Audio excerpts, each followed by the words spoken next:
Hey YouTube, Wes here checking in with a brand new episode of the Vinyl Survivor. As always, 10 albums up on the chopping block. They're from my inbox. I've given all these albums some serious listening time, and I'm going to let you know what I thought of each one and let you know whether they're going to be staying in my permanent collection or whether they just weren't for me. So let's go ahead and get into it. Episode 168, I think we're on now. So the first album I have here is a sampler from Windham Hill. This is Soul of the Machine, Windham Hill sampler of new electronic music. So as you would expect with being Windham Hill and electronic music, it's new age electronic music. Very pleasing, very kind of spacey, kind of sounding electronic music. Really enjoyable, really nice stuff, really relaxing, really calming, really good for a late night kind of listening session. I definitely enjoyed this, and it's definitely a keeper for me. It does have a printed insert with some liner notes and whatnots, and being a sampler lets you know a little more about each artist and what kind of releases they have on the Windham Hill label for them. And then of course we have the classic white Windham Hill Records label. So first one up, Windham Hill electronic sampler. As I said, if you're into just relaxing, chill out kind of electronic music, this might be up your alley. All right, next thing I have to share with you, also electronic, but not calming, not relaxing. This is definitely on the aggressive side. This is the group Schnitt Acht with their album Subhuman Minds.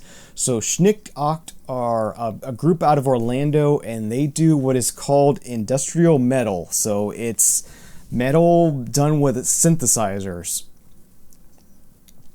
So yeah, very aggressive, very in your face, very loud, but very synthy as well. So I really dug this. It definitely hit me in the right spot. I was ready for it at the time.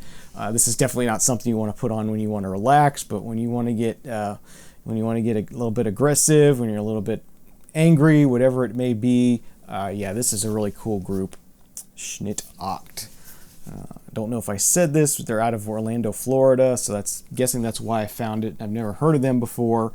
They're on the Moji label, which is a Cheetah record label. And Cheetah Records is what DJ Magic Mike is on, so a hip hop label.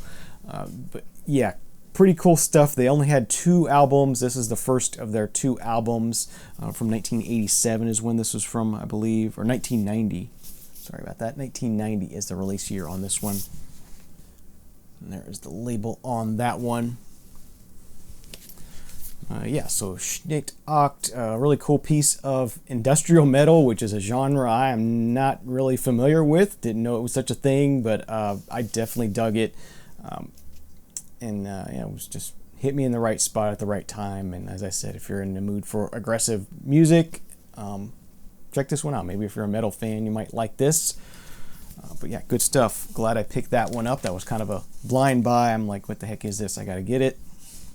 All right, next thing I have to share with you is something staying in the sort of 80s electronic genre, but this is kind of more of on the synth-pop vibe. This is the second and final album by the Communards titled Red from 1987. The Communards are formed by Jimmy Somerville after he left the Bronski Beat, so this definitely has a Bronski Beat sound to it. Really good sort of synth-pop 80s kind of vibe, a little more jazzy, a little more showy. We're definitely moving into that sort of later 80s period when things got a lot more smooth, a lot more jazzy. I guess people were going to what they thought what the future was going to sound like, and it was definitely a lot more chill and a lot more pastel, and we got a lot of that kind of stuff. But this still has some good synth pop type stuff on here, still a good sort of sound to it, and definitely dug hearing this. It's on the MCA Records label. So yeah, Red by the Communards. I dug it, and it's definitely staying in my collection. There's only 2 Communards albums, and I have both of them, so I might as well just keep them. It's something I like, and don't have to worry about taking up too much space in my collection. All right, the next thing I have to share is a classic, and I don't need to spend too much time on this one, as I'm sure most of you know it. It's Pink Floyd's Pink Floyd's Metal. A super clean copy of it, still in shrink. I have not even torn the shrink off of it, and taking a look at the gatefold, I don't want to take the shrink off of this. It's too nice. I just want to leave it on, so I'm leaving it on for now. But yeah, classic album from Pink Floyd. As I said, features the song Echoes on side 2, killer song from them. And since I'm in the US, this is a US pressing on Harvest. Not exactly sure what pressing of it is. Does not have a barcode, so it's not too new. But yeah, nice, just a really nice copy of it. I was glad to find it, and this is definitely the copy of this album I want to have in my collection. All right, next thing I have to share is another classic. Not much else needs to be said about this one either. That is this little group called the Beatles with their album Let It Be. And of course, the title track, Across the Universe, I've Got a Feeling, Long and Winding Road, Get Back. Nice gatefold. And it's on the red Apple label. Just a really nice, clean copy of this, and this is the one I want to have in my collection. All right, next up is from 1975. We have The Image, their self-titled album.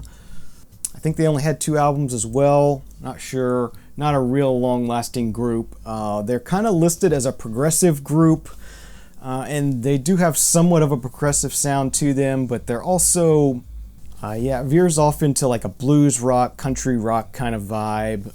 It was a little bit all over the place. I had trouble sticking with this one. So this one just it didn't really grab me the way I hoped it would. It has awesome artwork on the cover. I saw the artwork. I'm like, yeah, that looks really cool. I want to check that out. But in the end, it just didn't really vibe with me too well. It is on the Manticore label. Sort of a psych rock, blues rock, country rock, kind of all over the place. Yeah, a little bit too all over the place for my liking. So, yeah, not going to be keeping this one.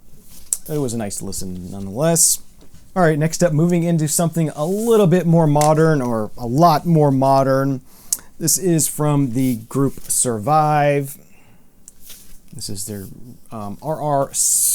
RR 7349 is the title of this album, which is the catalog number on Relapse Records. And if you're not, I think most people know this by now, but 2 members of Survive do the music for the Netflix series Stranger Things. So it's very sort of horror electronic sound work, and this sort of follows along with that as well.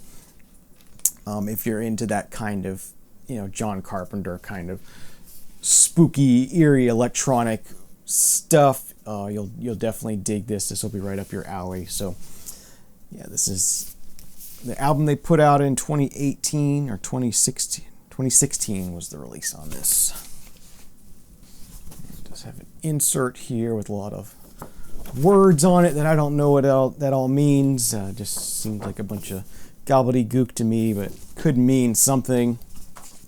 Black vinyl, pressed at GZ.